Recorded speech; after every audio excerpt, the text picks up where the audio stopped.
Your attention, please. This is the Redback Propaganda Bureau, the official vodcast of the 501st Redback Garrison. I'm Buzzard. And I'm Sith Princess. And if you're watching this, you're one of the select few chosen by the Emperor himself to access this broadcast.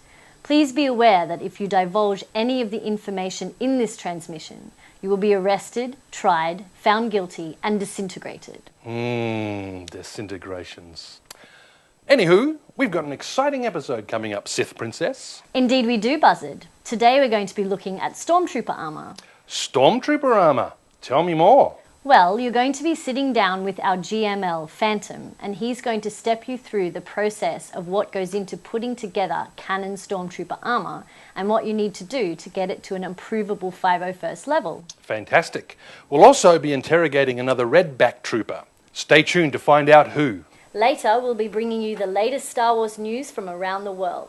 And, of course, we'll have some mission reports. What's been happening around the galaxy? Who's been disintegrated? What bounties have been collected? Who's been promoted? And who's been force-choked? Now let's look at the Stormtrooper costume. So this is the piece that everybody recognises. Yes, the iconic Stormtrooper helmet. There is seam lines to follow. Again, there is a bit of leeway in there to get it to fit your head. Yep. Everyone's head's different. Most of the guys will paint them. Yep. I've taken the easy option and just gone decals for the traps, the backs. See, yep, on the back. So on the back part here, you've got the traps are decals on the front as well, and the tiers, and also the tube stripes. Yeah, tube stripes are decals as well. Yep.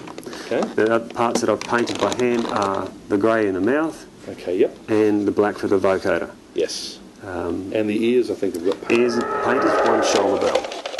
You had two on that piece of plastic before, and that's how it comes out. You can see the cut lines through here, nice and smooth, and a little return edge on the inside as well. And the other parts we had there were the biceps. Again, two pieces. The kit that I had the overlap strips on there, so you knew where to stick it and glue it. Yep. And the forearms, again, two pieces, get stuck together. The kit I had already had the built-in cover strips and seams. Hand plates. There's one for left and one for right. Trim it to suit your body. They all have a little return edge, and they're just loose. They get velcroed and fixed in whatever manner you want them to do, so they sit on your hands.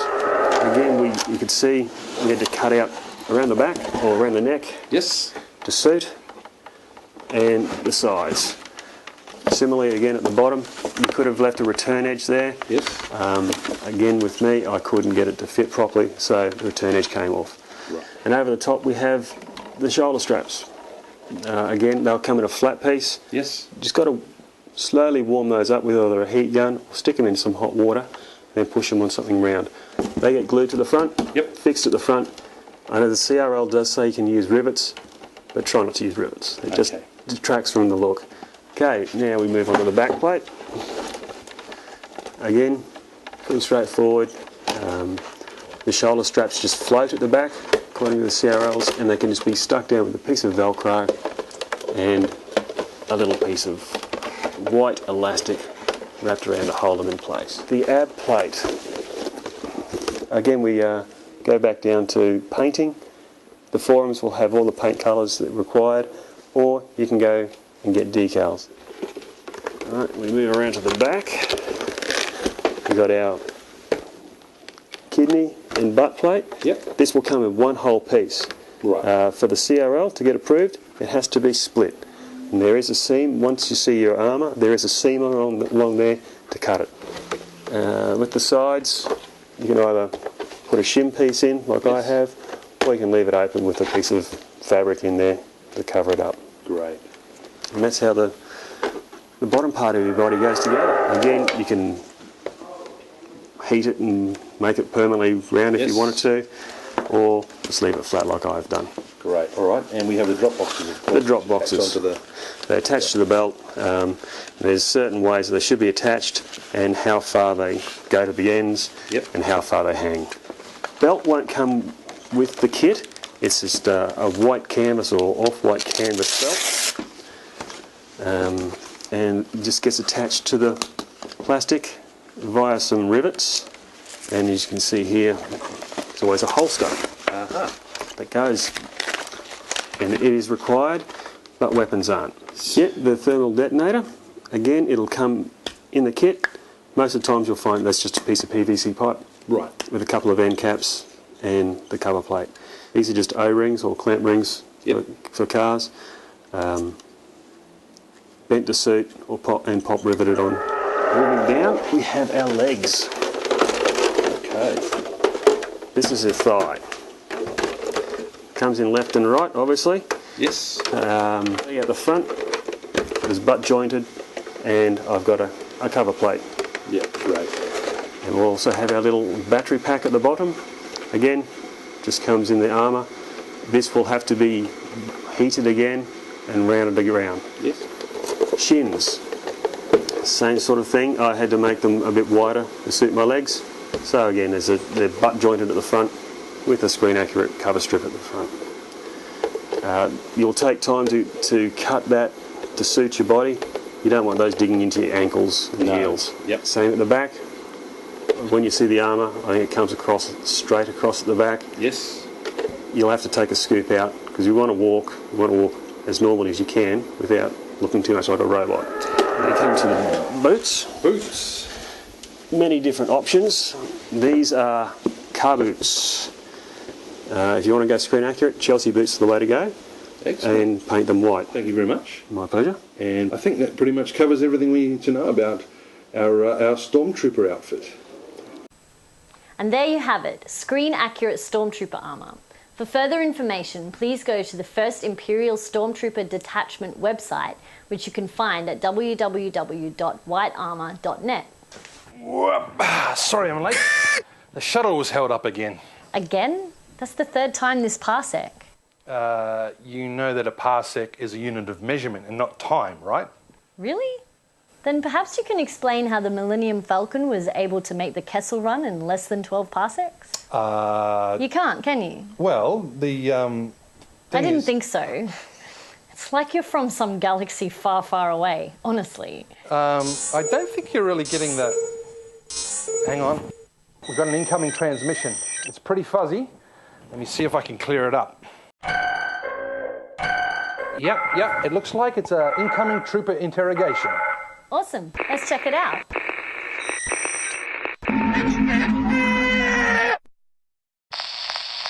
I've been interested in Star Wars since I was a little girl. All my friends were either into Doctor Who or Star Wars, and my cousin had all the toys, so we used to play with them. My husband's a massive Star Wars fan, and he's got all the vintage toys. He's been collecting them since the movies first came out, so he was sold very quickly. However, for me, because I'm a professional belly dance performer, I didn't feel I had the time, and I already have a room full of costumes, so I wasn't entirely sold at first. But then when I heard about the amazing charity work the Redback Garrison does, that really motivated me. When I was in my early 20s, I actually lost my little sister to a heart defect. She died a couple of days before her 10th birthday. So I couldn't save her, but I can make a difference through doing charity work, and I love working for children's charities. There's so many. I've had trouble trying to think of the best experience because every experience I've had's been wonderful. But there's one that's always come up in my mind, and that was when my husband and I attended I think it was a Christmas party for the Starlight Foundation. And there was a young boy in a wheelchair with muscular dystrophy, and my husband pushed him around in the wheelchair for about an hour, and the boy was just so happy that a Star Wars man was pushing him in his little wheelchair. So just the delight on that child's face really made my day. Thank you, Duck. That was most informative. And now it's time to look at our charity work. As you may or may not be aware, the 501st has a major focus on supporting charities. That's right. Some of the charities the Redback Garrison supports are the Cancer Council, the MS Society, and the Starlight Foundation, to name just a few. We're very pleased to announce that as of September 2013, the total amount we've raised so far this year is about $24,000. A big thank you goes out to everybody who has contributed towards our fundraising efforts. Well done. There's still a few months left in the year, so please consider helping out if you're able to. We'd like to make this our biggest year yet. As you're aware, the Redback Garrison attends many events each month. Here's a few of the places you can see us this coming month. We'll be attending the Brisbane Expo at Chandler, The Down Syndrome Step Up event at the Gold Coast, the Light the Night Walk in Rockhampton, the MS Moonlight Walk at South Bank, and the Down Syndrome Step Up event at Kangaroo Point. For further information, you can go to our website, www.50first.com.au. And now, here's some of the events we attended last month.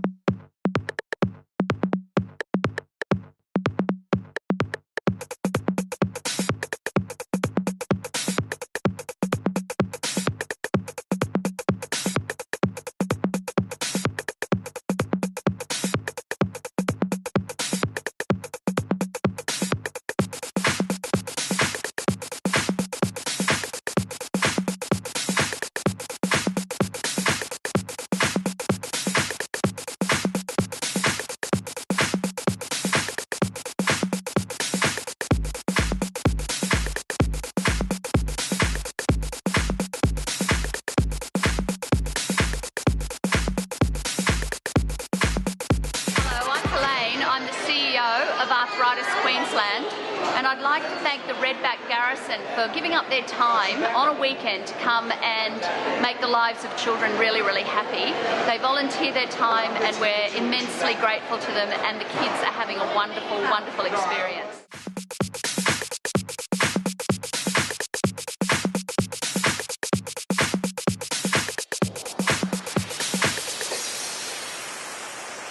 Thanks guys, 50first for coming out today. It's been fantastic.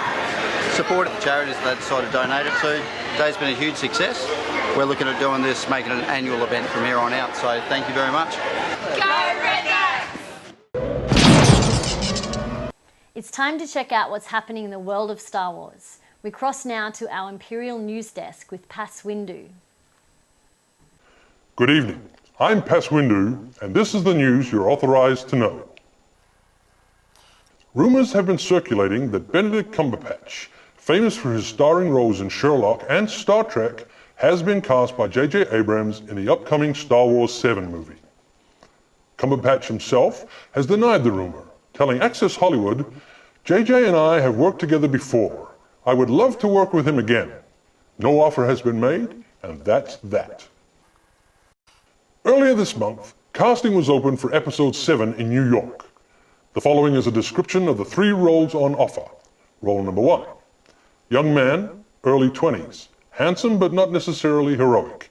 He is witty and smart, physically fit. Role number 2. Man, late 20s, physically fit, handsome and confident. Role number 3. Young woman, late teens, physically fit, raw energy, independent, and with a great sense of humor. That's all the information that has been released so far. Who exactly are these characters? Your guess is as good as mine. An unverified source is claiming that the title for the new Star Wars movie could be A New Dawn, according to website Screen Rant. The possibility of this title had been mentioned several months ago, and although unverified, adds some strength to the rumor. And that's all the news for this episode. Back to you, Buzzard and Sith Princess. Thank you, Pass. Well, that's it for another fantastic episode. Tune in again for more of the latest information from the Imperial Frontlines. If the Emperor wants you to know it, you'll get it through us. And remember, we're the bad guys doing good.